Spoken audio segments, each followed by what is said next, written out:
এক সকালে জঙ্গলের সব প্রাণী একত্র হল। তারা ঠিক করল কে সবচেয়ে হাস্যকর প্রাণী তা বের করবে। বুড়ো কচ্ছপ বলল, চলো একটা কমেডি প্রতিযোগিতা করি। যে সবচেয়ে বেশি হাসাবে সেই হবে জঙ্গলের জোকার। প্রথমে এল বানর। সে ডাল থেকে ডালে লাফাতে লাগল, মজার মুখভঙ্গি করল আর কলা দিয়ে জাগলিং শুরু করল। সবাই এত জোরে হাসল যে তোতাপাখিরা গাছ থেকে পড়ে গেল, হাসতে হাসতে উঠতে লাগল।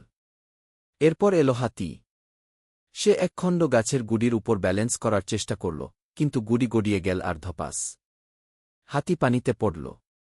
চারদিকে জল ছিটকে পড়ল। কুমির রাগে গর্জে উঠল, কিন্তু হাতি তাকে মুচকি হেসে আবার সুর দিয়ে পানি ছিটাল। সবাই হেসে লুটোপুটি খেতে লাগল। তারপর এল তোতাপাখি, যেন একেবারে স্ট্যান্ড আপ কমেডিয়ান।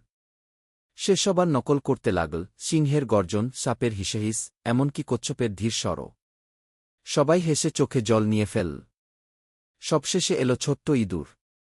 সবাই ভাবল, ও আবার কি করবে। ইঁদুর একটা বিশাল নারকেল নিয়ে এল, যা তার থেকেও বড়। সে সেটা ভাঙতে চেষ্টা করল, কিন্তু হোঁচট খেয়ে নারকেল গড়িয়ে গিয়ে ধপাস করে গাছে লাগল।